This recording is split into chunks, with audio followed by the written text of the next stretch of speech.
नमस्कार. Welcome to my channel learning with Gayatri. आपण आज बघणार आहोत प्रामाणिक इस्त्रीवाला या धड्यामधले आपले जे प्रश्नोत्तर आहेत ते आणि त्याच्यात असलेलं जे ग्रामर आहे, जे व्याकरण आहे ते आपण बघणार आहोत. आपण आधीच्या धड्यामध्ये, आधीच्या सेशनमध्ये, आधीच्या आपल्या व्हिडिओमध्ये तो धडा पूर्ण आपण शिकलो. त्यामधला सविस्तर गोष्ट आपण पाहिली. तर आता सविस्तर गोष्ट एकदा बघितल्यानंतर आपल्याला त्याच्यावरचे प्रश्न आणि उत्तरं बघायची आहेत आणि त्याच्यावरचं ग्रामर बघायचं आहे. तर आपण आता बघूया. आता इथे काय विचारलं, ह्या धड्यामध्ये काय आहे तर संभाषण आहे. जेव्हा संभाषण त्या धड्यामध्ये असतं तर त्या संभाषण म्हणजे तुम्ही एखाद्याशी बोलता, त्याचं उत्तर तुम्हाला मिळतं, त्याला आपण संभाषण म्हणतो मराठीमध्ये. तर हे संभाषण इथे बऱ्याच ठिकाणी दिसतं आहे. तर ह्या संभाषणाबद्दल जेव्हा काही विचारलं जातं तर कोण ते लिहा, हे कोणी बोललेलं आहे किंवा हे कोणी म्हटलेलं आहे किंवा ह्या धड्यामध्ये ज्या व्यक्ती आहेत ते त्या कोण कोण व्यक्ती आहेत हे आपल्याला या ठिकाणी सांगायचं आहे. कोण ते लिहा. इथे कोणी, हे कोण कोण आहे, तुम्हाला ह्यातल्या व्यक्ती समजल्या आहेत का, ह्या असा हा इथे प्रश्न आहे. बघा, पाचवीत शिकणारी. आता पाचवीत शिकणारी कोण आहे, आपण धडा वाचलेला आहे. तर कोण आहे ती? शिवानी. तुम्हाला लगेच उत्तर पाचवीत शिकणारी डॅश करायचं शिवानी असं तुम्हाला तिथे लगेच लिहिता येईल. पुढे बघा, कपड्यांच्या घड्या करणारा. कपड्यांच्या घड्या, वाळलेले कपडे खाली घेऊन आला कोण आला? वाळलेले कपडे घरी घेऊन आलेला कोण? घरी वाळलेले कपडे आणलेला कोण आहे तो? तर भाऊ आहे. त्याचं नाव काय आहे? शिवराज. तर इथे तुम्हाला दोन्ही उत्तरामध्ये तसं लिहिता येईल की वाळत घातलेले कपडे कोणी आणले? वाळत घातलेले कपडे आणणारा कोण? तर भाऊ शिवराज. आणि तसंच हे उत्तर काय आहे? कपड्यांच्या घड्या करणारा कोण आहे? भाऊ शिवराज. तुम्हाला इथे व्यवस्थित उत्तर लिहिता येईल. आईजवळ पैसे देणारे कोण आहे? आईजवळ पैसे कोणी दिले बरं? आईजवळ पैसे बाबांनी दिले ना. आईजवळ पैसे बाबांनी दिले. कुणाच्या बाबांनी? शिवानीच्या बाबांनी आईजवळ पैसे दिले आहे ना. आईजवळ पैसे देणारे कोण? शिवानीचे बाबा. तुम्हाला याचं उत्तर लगेच मिळून जाईल. पैसे परत करणारे, पैसे कुणी परत केलेत या धड्यामध्ये? तर दामू काका, इस्त्रीवाले दामू काका. तुम्हाला असं उत्तर चटकन लिहिता येईल. पैसे मोजून घेणारी. पैसे दामू काकांनी दिल्यानंतर कोणीतरी मोजून घेतलेत बघा. तुम्हाला व्यवस्थित धडा तुम्ही वाचला असेल ना तर तुम्हाला नक्की हे उत्तर मिळतं. पैसे मोजून घेणारी शिवानीची आई. कोणी मोजून घेतलेत? शिवानीच्या आईनं मोजून घेतलेत. तर तिथं तुम्हाला उत्तर कसं लिहिता येईल? पैसे मोजून घेणारी शिवानीची आई. दामू काकांना बक्षीस देऊ करणारे. देऊ करणारे म्हणजे देऊ इच्छिणारे. ज्यांना इच्छा आहे की त्या दामू काकांना पैसे द्यावेत, अशी कुणी इच्छा केली? तर शिवानीच्या बाबांनी. दामू काकांना बक्षीस देऊ करणारे शिवानीचे बाबा. कोण आहे? शिवानीचे बाबा. आता तुम्हाला या सगळ्याची उत्तरं मिळाली. तुम्ही एक करा, तुम्हाला सगळ्यांना एक रिक्वेस्ट करते. तुम्ही माझा हा जेव्हा व्हिडिओ बघाल ना त्यावेळेला तुम्ही धडा ओपन करून ठेवा. धडा जेव्हा तुम्ही ओपन कराल आणि मी जसं जसं पुढं शिकवत जाईन ना तसं तसं तुम्हाला हा धडा छान समजत जाईल आणि प्रश्नोत्तरं पण तुम्हाला चांगली समजतील. पुढे बघूया. कोण कोणास म्हणाले ते लिहा. या लेसनमध्ये तुम्हाला संभाषण दिसेल. तर संभाषणामध्ये कोणी कोणाला काय सांगितलं हे सगळं असतं. तर इथे कोणी कोणाला काय सांगितलं, कोण कोणाला काय म्हणालं हे तुम्हाला लगेचच समजेल. त्याला टेबलावर ठेवलेले कपडे पिशवीत भरून दे. कुणी सांगितलं हे? त्याला टेबलावर ठेवलेले कपडे पिशवीत भरून दे. कोणी कोणाला सांगितलंय हे? आईनं शिवानीला सांगितलं. आई कामात होती ना, स्वयंपाकघरामध्ये काहीतरी काम करत होती. आईनं आवाज तिथून दिला शिवानीला आणि सांगितलं, टेबलावर ठेवलेले कपडे पिशवीत भरून दे. हे आईनं शिवानीला सांगितलं. कोण कोणास म्हणाले? कोण म्हणाले? आई म्हणाली. कोणास म्हणाले? शिवानीला म्हणाली. आता पुढे बघू. काय रे बाबा, कपडे आणलेस का? हे कोण कोणाला म्हणालं? बघा बरं, तुम्ही वाचला न जरा. तुम्ही नेहमी मी जेव्हा सांगते तेव्हा पुस्तक समोर ठेवा, म्हणजे तुम्हाला पुस्तकातलं सगळं व्यवस्थित समजेल. काय रे बाबा, कपडे आणलेस का? कोण कोणाला म्हणालं? आई आणि बाबा बाहेर आले. काय रे बाबा, काय रे बाबा, कपडे आणलेस का?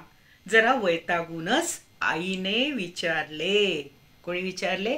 काय रे बाबा, कपडे आणलेस का? आईने धोबीला किंवा इस्त्रीवाल्याला विचारले. आईने विचारले. तुझा प्रामाणिकपणा मला आवडला. तुझा प्रामाणिकपणा मला आवडला. कोण कुणाला म्हणाला बरं हे? आईने पैसे मोजले. दामू, पैसे बरोबर आहेत. तुझा प्रामाणिकपणा मला आवडला. बाबा म्हणाले. कोण म्हणाले इथं? आईनं पैसे मोजल्यानंतर बाबा दामू काकांना म्हणाला. काय म्हणाला? दामू, पैसे बरोबर आहे. तुझा प्रामाणिकपणा मला आवडला. हे बाबा दामूला म्हणाला, दामू काकांना म्हणाले. आम्ही गरीब आहोत, पण कष्टानंच कमवून खातो. हे केव्हा कोण म्हणाले? बाबांनी त्याला पैसे देऊ केले ना दामू काकांना, त्यावेळेला दामू काका बाबांना म्हणाले, आम्ही गरीब आहोत, पण आम्ही कष्टाचं जे पैसे मिळतील, कष्टाचा जो मोबदला मिळेल तोच आम्ही कमवून खातो. कष्ट करून कमवून आम्ही खातो. हे कोण म्हणालं? दामू काका बाबांना म्हणाले. आता तुम्हाला जेव्हा संवाद असतात त्यावेळेला त्या संवादामध्ये कोण कोणाला म्हणालं हे व्यवस्थित लक्षात ठेवायला पाहिजे. कारण परीक्षेमध्ये तुम्हाला कोण कोणाला म्हणालं असं येऊ शकतं. कारण काय आहे, जेव्हा तुम्ही एखादा संवादयुक्त जेव्हा धडा वाचता, संवाद असलेला धडा जेव्हा तुम्ही वाचता, त्यावेळेला त्या संवादासंदर्भामध्ये तुम्हाला हे प्रश्न नक्की येतात. आता आणखीन प्रामाणिकपणा यासारखे आणखी शब्द लिहा. प्रामाणिकपणा अजून काय काय शब्द येऊ शकतील? कष्टाळूपणा किंवा कष्टाळूपणा असं तुम्ही म्हणू शकता. असे अनेक शब्द आहेत, ते तुम्हाला तुमच्या बोलण्यामधून, तुमच्या वाचनामधून तुम्हाला अनेक ठिकाणी असे शब्द तुम्हाला मिळू शकतात. आता अजून बघूया. गोलातील शब्द लावून नवीन शब्द लिहा. गोलातील शब्द वापरायचा आहे आपल्याला. कसं आहे? इस्त्री, मग पुढे वाला आणि पुढे इस्त्रीवाला. पुढे काय होईल? रिक्षा. तुम्ही रिक्षा घेता, रिक्षातून कुठेतरी जाता इकडे तिकडे, तर रिक्षावाला. पुढे काय लिहायचं? रिक्षावाले. आता भाजी आणायला जातो आपण आपल्या आईबरोबर, वडिलांच्या बरोबर, मोठ्या भावंडांच्या बरोबर भाजी आणायला जातो. तर भाजी जेव्हा आणतो त्यावेळेला तिथे भाजी जेव्हा विकत बसलेली असते त्यावेळेला त्या ठिकाणी भाजी जे विकत असतात त्यांना आपण काय म्हणतो? भाजीवाले. पुढे काय लिहायचं? भाजीवाले. पुढे लिहायचं भाजीवाले असा शब्द. फळाचा एक असा स्टॉल असेल तर त्या स्टॉलवरती तुम्ही फळं आणायला जाता, तर फळवाले असा त्याचा शब्द तयार होतो. झाडूवाले. आता काम करणाऱ्या बायका असतात त्यांना कामवाली असं म्हणतो ना आपण, तसंच आहे. असे अनेक शब्द जे काम एखादी व्यक्ती करत असेल तर त्या कामाच्या संदर्भामध्ये वाली असा शब्द वापरून शब्द तयार केला जातो. किंवा त्यासाठी स्वतंत्र असा शब्द सुद्धा असतो. असेच आता मी तुम्हाला मगाशी सांगितलं, धोबी असा इस्त्रीवाला यासाठी धोबी असा शब्द आहे. तर त्यावेळेला आपल्याला हे दोन्ही शब्द आपल्याला वापरता येतील आणि दोन्ही शब्द आपल्याला वेगळ्या वेगळ्या ठिकाणी वापरता येतील. तर हे अनेक असे शब्द तुम्हाला जेव्हा वापरता येतात त्यावेळेला ते वाक्य तो संदर्भ खूप सुंदर होतो. खालील शब्द वाचा आणि असेच लिहा. स्वयंपाकघर, स्वयंपाकघर. आपण बोलताना पटकन म्हणतो ना स्वयंपाकघर, तसं नाही. तर कसं असतं, स्वयंपाकघर म्हणजे किचन. स्वयंपाकघर. इस्त्रीवाला, इस्त्री त्रिदीर्घ, इस्त्रीवाला. कावरी बावरी. प्रामाणिक, प्रामाणिक हिरस्व, प्रामाणिक. संध्याकाळ, संध्याकाळ. आता बघा, आता तुम्हाला या ठिकाणी क्रियापद शिकायचं आहे. तर क्रियापद कशा प्रकारानं वापरता येतं ते तुम्हाला लक्षात येईल. शिवानी 5वीत शिकते. आता इथे काय आहे, ती शिकतीये. शिकती आहे ही क्रिया झाली. क्रिया म्हणजे वर्ब. क्रिया म्हणजे वर्ब. जेव्हा वर्ब चालू असते, तिथे आपल्याला काही क्रिया असेल ती सांगते, त्यावेळेला त्याला आपण वर्ब किंवा क्रियापद असं म्हणतो. तर ती क्रिया काय आहे हे आपल्याला ज्या शब्दावरून कळतं त्याला आपण क्रियापद म्हणतो. तर क्रियापदाशिवाय त्या वाक्याला अर्थ येत नाही. आता इथे बघा, शिवानी 5वीत, याला अर्थ काही आला का? नाही आला. तर शिवानी 5वीत शिकते. शिकते म्हटल्यानंतर लक्षात आलं की ती शिवानी 5वीमध्ये शिकतीये. आता शिकते हे क्रियापद जेव्हा वापरलं जातं ते गुणाप्रमाणे चालतं. शिवानी ह्या शब्दाप्रमाणे ते चालतं. शिवानी 5वीत शिकते. आता शिवराज तिचा भाऊ आहे. शिवराज 5वीत शिकतो. शिवराज हे पुल्लिंग झालं आणि शिकतो असं त्या जो क्रिया करतो त्याच्याप्रमाणे क्रियापद बदलतं. स्त्री असेल तर शिकते होईल. मुलगा असेल तर ते शिकतो असं होतं. तर इथे काय होईल बघा बरं. आईने पैसे मोजले. काय मोजले? जेव्हा क्रियापदाला काय असा शब्द येतो तर त्या काय जो शब्द काय विचारल्यानंतर जो शब्द असतो त्याच्याप्रमाणे क्रियापद चालतं. आईने पैसे मोजले. आईने पैसे काय मोजले? पैसे मोजले. पैसे या शब्दाप्रमाणे मोजले असं अशी क्रिया त्याची तयार होते. आता आई हे स्त्री आहे, इथं पुरुष कोणीच नाही. तर मग हे पैसे मोजले हे कुठल्या कॉलममध्ये जाईल? इतर. पुरुषही नाही, स्त्री नाही, तर इतरमध्ये त्या कॉलममध्ये जाईल. तर पुढे बघा, भाऊने कपड्यांच्या घड्या केल्या. आता भाऊने कपड्यांच्या घड्या केल्या. केल्या कुणाप्रमाणे आलंय हे? घड्याप्रमाणे घड्या केल्या असा आला ना शब्द. म्हणजे घड्या हा शब्द स्त्रीलिंग पण नाही, पुल्लिंग पण नाही, इतर ह्या कॉलममध्ये हे क्रियापद जाणार.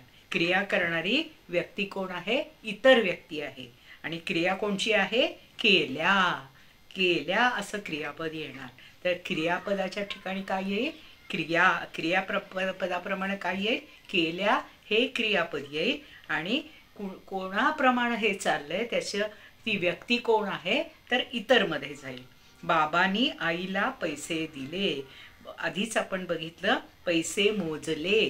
ते पैसे ह्या शब्दाप्रमाणे क्रियापद पुढे आलं. आता इथं बाबांनी आईला पैसे दिले. पैसे दिले. दिले ही क्रिया झाली. आणि पैसे दिले हे स्त्री पण नाही, पुरुष पण नाही, इतरमध्ये ह्या कॉलममध्ये इतरमध्ये हे पैसे जाणार. आता पुढे बघा, दामू काकांनी खिशातून पैसे काढले. पैसे काढले, पैसे दिले, पैसे मोजले. हे सगळं काय होईल?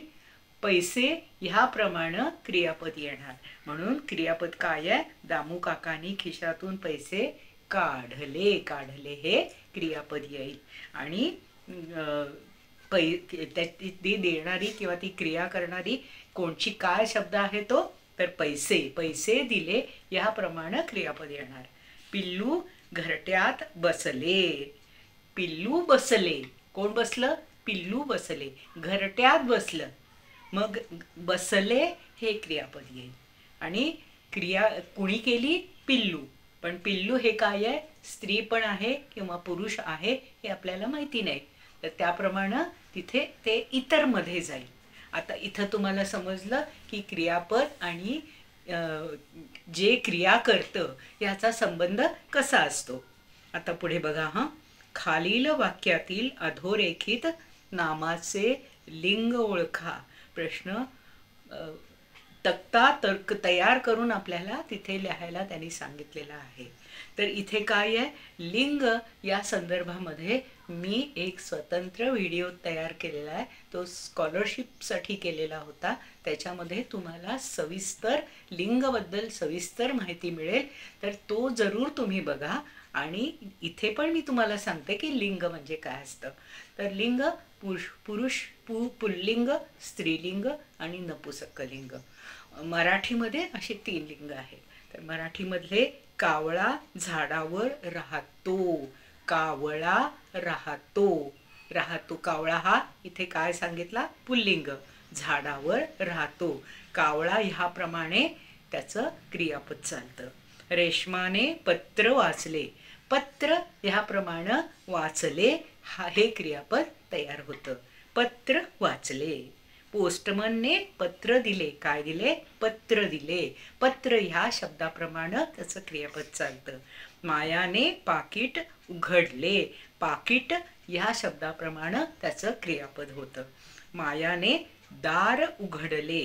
दार ह्या नामाप्रमाणे उघडले हे क्रियापद होतं. आता बघा. रिकाम्या जागी योग्य नाम लिहा आणि वाक्यातील क्रियापदे ओळखा. आपल्याला रिकाम्या जागी योग्य नाम घालायचं आहे. नाम तुम्हाला माहिती आहे. नाम ह्यावरती सुद्धा मी एक व्हिडिओ केलेला आहे. त्यामध्ये तुम्हाला नाम या संदर्भामध्ये सविस्तर माहिती जरूर मिळेल. डॅश गवत खातो. गवत कोण खातं? गाय खातो आल्यावर काय इथे क्रियापद काय आहे हे बघा. आणि क्रियापद बघितल्यानंतर त्याच्यावरती आपल्याला नाम लिहायचं आहे. कोण गवत खातो? बैल गवत खातो. बैल असा शब्द इथे आपल्याला लिहिता येईल. कारण बैल हे पुल्लिंग आहे आणि क्रियापद पुल्लिंग आहे.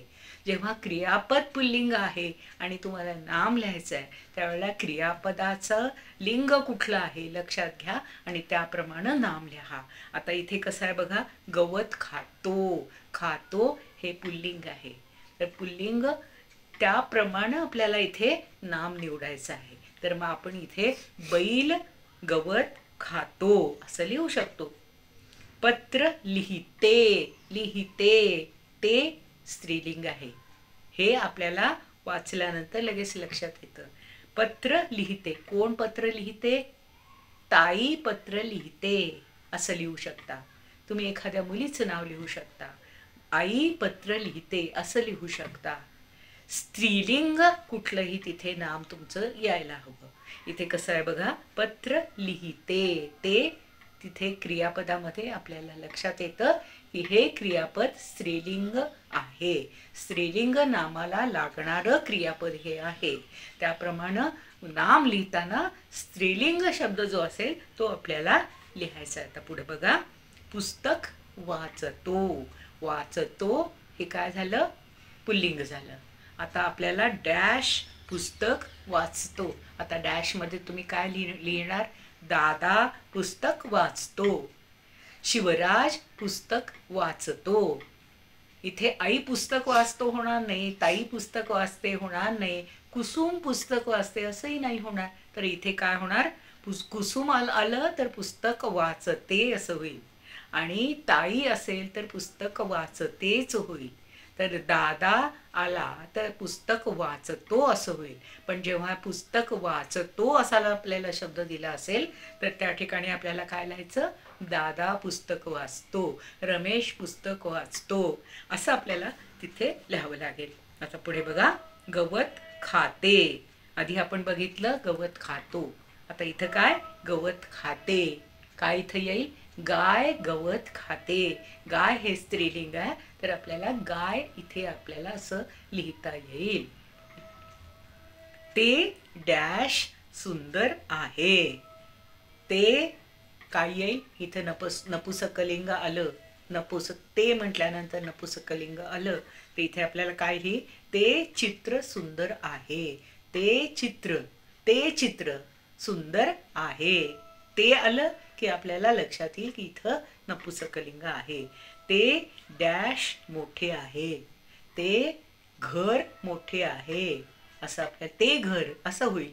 मोठे आहे याच्यावरून आपल्याला लिंग कोठलं हे कळणार नाही, पण ते वरून आपल्याला लिंग कळतं की ते नपुसकलिंग आहे. ते घर मोठे आहे. आता क्रियापद कशी घालायची ते बघूया. सुधीर गोष्ट डॅश. आता सुधीर हा मुलगा आहे आपल्याला माहिती आहे. सुधीर गोष्ट सांगतो, गोष्ट ऐकतो, गोष्ट लिहितो. इथे काय? तो येईल. सांगतो, लिहितो, वाचतो असं इथे येणार. सुधीरच्या नुसार क्रियापद चालेल. ते झाड उंच डॅश. इथं काय लिहिता येईल आपल्याला? ते झाड उंच वाढते, वाढले असंही लिहिता येईल. ते झाड उंच वाढले. आता तुम्ही नुसतं आहे असं जर लिहिलं ना, ते झाड उंच आहे, पण हे तुम्ही आहे हे क्रियापद जर लिहिलं तर तिथं तुम्ही नपुसकलिंग क्रियापद लिहिताय हे समजत नाही. आहे याच्यावरून लिंग कळत नाही. लिंग जसं कळेल त्याप्रमाणे तुम्ही क्रियापदाची निवड करावी. रोजी गाणे डॅश. आता रोजी ही मुलगी आहे. रोजी गाणे गाते. रोजी गाणे गातो होणार नाही, रोजी गाणे गातेच होणार. तर जसं नाम असेल त्याप्रमाणे तुम्हाला क्रियापदाची निवड करावी लागेल. ते झाड उंच वाढले, वाढते जेव्हा म्हणता त्यावेळेला तिथे तुम्ही नपुसकलिंग क्रियापद वापरता हे लक्षात येईल. नुसतं आहे म्हटलं तर त्याला नपुसकलिंग आहे हे लक्षात येणार नाही. रोजी गाणे गाते. ती वेल हिरवीगार दिसते. इथे तुम्हाला दिसते असं लिहिलं ना तर ती वेल दिसते हे त्याच्या बरोबर येणारं क्रियापद तुम्हाला तिथे घालता येईल. तर अशी जी काही क्रियापदं असतात त्याप्रमाणे तुम्हाला नाम आणि क्रियापद यांच्या ज्या जोड्या असतात ह्या ज्या जोडीनं ते तिथे लिहायचं असतं त्याच जोडीनं तुम्ही लिहित चला. म्हणजे काय होईल? तुम्हाला क्रियापद कुठल्या लिंगात आपल्याला लिहायचं आहे याची जाणीव होईल आणि या जाणीवेप्रमाणे तुम्हाला क्रियापदाचं किंवा नामाची निवड करता येईल आणि त्या निवडीप्रमाणे तुम्हाला त्याची जोडी व्यवस्थित तिथे लिहिता येईल. आता हे तुम्हाला क्रियापद आणि त्याला जोडून येणारं त्या लिंगाचं क्रियापद हे कसं लिहायचं हे तुमच्या लक्षात आलं असेल.